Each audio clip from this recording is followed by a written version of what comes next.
नमस्कार दोस्तों, स्वागत है आपका हमारे इस चैनल धूप धनुची आरती में। दोस्तों, आज हम जिस विषय के ऊपर बात कर रहे हैं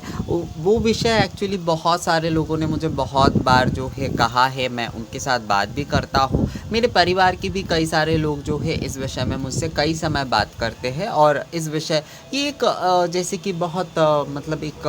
बोल सकते चर्चित विषय है। एक चर्चित विषय है ये जो है वो ये है कि पूजा के लिए जो है पीतल को ही सबसे ज़्यादा शुद्ध क्यों कहा जाता है। पीतल के बर्तन आदि का ही जो है सबसे ज़्यादा प्रयोग क्यों पूजा के लिए कहा जाता है और पीतल धातु को यानी कि पीत वर्ण की ये जो पीतल धातु है इसे पूजा के धातु जो है वो क्यों कहा जाता है। इस बारे में जो है कई लोग कई समय जो है सवाल करते हैं, कई लोग इस विषय में जो है बातें करते हैं। कई लोग तो अपने घर पे पीतल के अलावा खासकर हमारे यहाँ पर कुछ जो वैष्णव परिवार होते हैं वो तांबे आदि या फिर दूसरे किसी भी प्रकार का कोई बर्तन आदि इस्तेमाल नहीं करते हैं। वो केवल मात्र जो है पीतल का ही करते हैं। वैसे पीतल भी तांबे से ही बनता है, पर क्योंकि ये पीत धातु है तो इसलिए वो अपने पूजा आदि में जो है पीतल का ही केवल मात्र जो है वो इस्तेमाल करते हैं। बहुत सारे लोग ये भी कहते हैं कि दादा क्या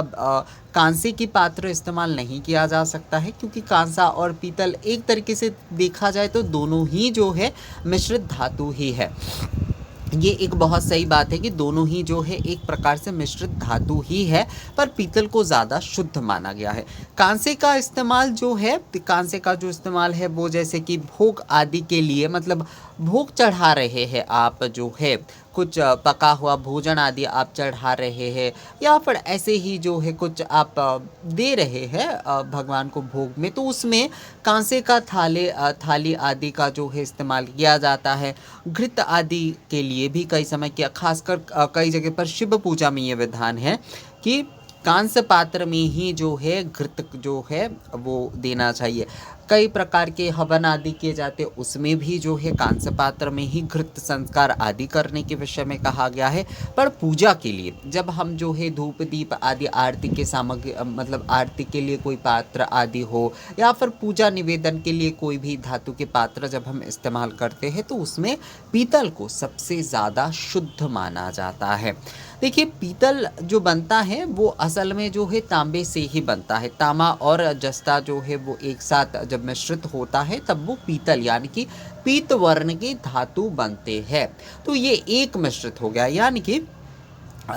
एक तांबे का ही जो है उसमें ज़्यादा मात्रा होती है। जहाँ तक मुझे पता है, मैं गलत भी हो सकता हूँ क्योंकि मैं केमिस्ट्री का तो स्टूडेंट हूँ नहीं, तो जहाँ तक मुझे पता है कि 60 और 40 यानी कि 60% उसमें जो होता है तांबा होता है पीतल में, और जो 40% होता है उसमें जो है जस्ता होता है। ये दोनों मिलके ही जो है पीतल धातु यानी कि पीत वर्ण के अच्छे वाले पीतल जो है वो बनता है दोस्तों। तो उससे ही जो है मतलब ये वाले जो पीतल होते हैं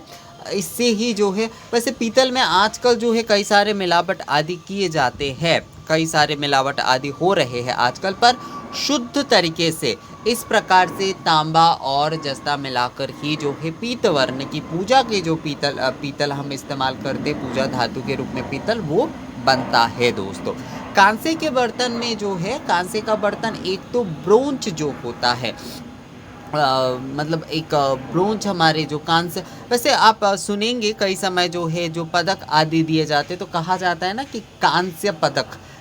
पदक जो है वो होता है, तो वो असल में जो है वो फूल का बनता है। कांसे दो तरीके से बनते हैं, एक तो जो है ब्रोंज जो धातु बनता है, ब्रोंज जो धातु होता है ब्रोंज के साथ जो है टीन आदि का मिश्रण करने से एक जो है कांसा बनता है,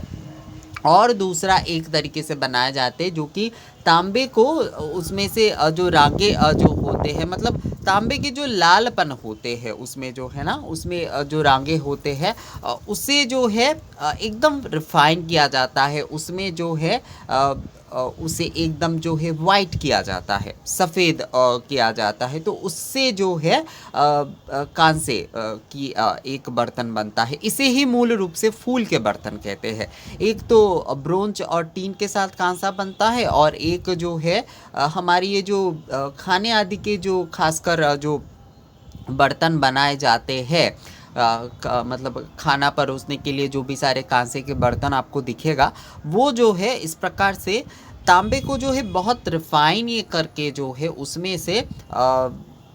एकदम उसके लालपन जो है उसे निकाल कर उसमें शीशा और जस्ता जो है वो मिलाए जाते, तो उसमें मिलावट मतलब उसमें मिश्रित जो है वो 3 हो रहे हैं, मिश्रित जो है उसमें 3 हो रहे हैं दोस्तों, फूल के बर्तन आदि जो होते जिसे हम नॉर्मली कांसा के रूप में जो है इस्तेमाल करते, तो उसे उतना ज़्यादा शुद्ध नहीं माना जाता है, उसे इसलिए मिश्रित धातु माना जाता है। पर पीतल क्योंकि जो है एक तो वो पीत वर्ण की धातु है, पीतल को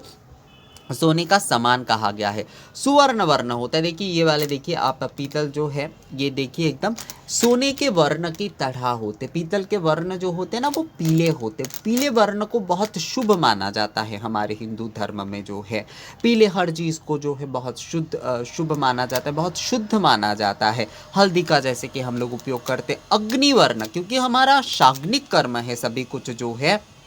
अग्नि के वर्ण जो है वो सुवर्ण वर्ण है, सुवर्ण वर्ण ममलम कहा जाता है ना, तो सुवर्ण वर्ण है, अग्नि के वर्ण जो है वो सुवर्ण वर्ण है। और सुवर्ण वर्ण में एक तो आपका सोना आता है और दूसरा जो है नॉर्मली मतलब साधारण सभी जो इस्तेमाल कर पाते हैं वो धातु जो है पीतल धातु है दोस्तों। तो इसमें आप देखिएगा पीतल में जो है वो वाले जो मतलब स्वर्ण जो आभा होते वो आपको पीतल में भी जो है वो दिखता है। कई समय जैसे कहते हैं ना कि ये सोना है या पीतल, सोना है या पीतल, इसका मतलब ये नहीं होता है कि पीतल की कीमत कमी है, इसलिए कहा जाता है कि सोने पीतल भी जो है सोने की तरह ही है, पीतल भी जो है वो सोने की तरह ही है, पर हाँ वो पीतल ही है, वो पीतल ही है पर वो सोने के तरह है, यानी कि सोने के सदृश है, सोने के सदृश है, सोने की तरह ही जो है वो चमकता है। अच्छे वाले जो पीतल असल में होते हैं दोस्तों वो एकदम सोने के तरह ही जो है ना चमकते हैं। मैं आप लोगों को कई प्रकार के अलग अलग प्रकार के पीतल की चीज़ें जो है किसी वीडियो में दिखाने की कोशिश करूँगा, उससे आप लोगों को समझ में आएगा। तो ये जो अग्निवर्ण के है, जैसे सोने जो है सुवर्ण वर्ण, अग्निवर्ण जो है उसमें सुवर्ण वर्ण ममलम, अग्नि के वर्ण जो है वही सोने में और पीतल दोनों में ही ये दिखते हैं। और इसमें मूल रूप से मिश्रित होने पर भी पीतल में जो है केवल मात्र तांबे की ही मात्रा ज़्यादा होते हैं और तांबा जो है बहुत शुभ माना जाता है। तो तांबा और जस्ता मिलाकर पीत वर्ण की, मूल रूप से यहाँ पर जो है तांबा और जस्ता तो मिलाए जा रहे, ये मिश्रित धातु हो रहे, पर ये पीत वर्ण, ये स्वर्ण वर्ण, ये अग्निवर्ण के धातु है। तो इसीलिए जो कुछ भी अग्निवर्ण होते हैं ना दोस्तों वो हमारे हिंदू धर्म की किसी भी कार्य के लिए जो है मतलब अग्नि हमारे लिए एक बहुत बड़ी बात है। वेद के पहले सूक्त जो है अग्नि सूक्त होते हैं, हमारे जो भी सारे कार्य होते हैं वो अग्नि कार्य होते हैं, हमारे अग्नि संस्कार होते, तो अग्नि जो है वो एक बहुत विशेष विषय है हमारी हिंदू धर्म के लिए। तो ये देखिए ये पीत वर्ण जो है वो अग्नि वर्ण है, ये सुवर्ण वर्ण, ये सोने के वर्ण के समान ही है दोस्तों। तो इसीलिए जो है पीतल धातु को जो है पूजा के धातु कहा गया है। इस अग्निवर्ण होने के कारण ही जो है अग्नि के समान, सोने के समान जो है इसके आभा होने के कारण ही जो है पीतल को जो है सबसे ज़्यादा शुद्ध माना गया है, पीतल को सबसे ज़्यादा शुभ माना गया है। इस पीत वर्ण के लिए पीतल यानी कि पीत वर्ण के धातु, इस पीत वर्ण के लिए यानी कि इस अग्नि सुवर्ण सोने के जैसे इस अग्निवर्ण के लिए ही जो है पीतल को सबसे ज़्यादा शुभ माना जाता है दोस्तों। फूल आदि के बर्तन जो है वो इस प्रकार के इतने जो है मतलब उसमें ये आभा नहीं होते हैं, उसमें ये सुवर्ण आभा नहीं होते, उसमें आप देखिएगा उसमें जो है ना सफ़ेदी ज़्यादा होती है। जो कांसे की जो है कांसे की जो चीज़ें हैं दोस्तों, कांसे की मतलब फूल आदि के बर्तन जो है कांसे की जो बर्तन आदि है उसमें जो है ना सफ़ेदी ज़्यादा होती। पीतल में जो आपके ये जो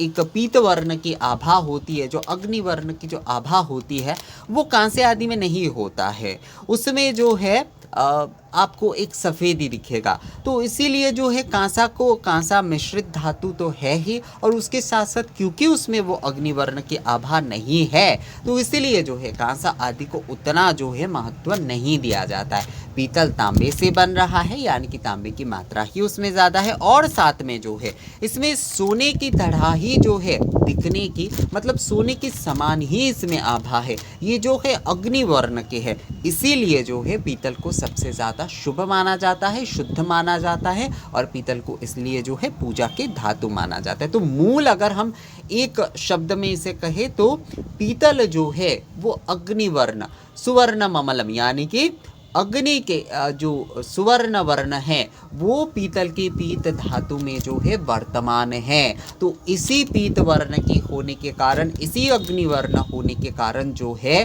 पीतल को जो है पूजा धातु और सबसे शुभ धातु माना जाता है पूजा के लिए जो है दोस्तों। तो मुझे लगता है दोस्तों आप लोगों को ये विषय जो है वो समझ में आ गया है। अगर इस विषय में आप लोगों का कोई सवाल आदि है तो आप लोग मुझे कमेंट्स करके या फिर मेल करके बोल सकते हैं। मिलते हैं आपसे अगली वीडियो में, तब तक के लिए नमस्कार।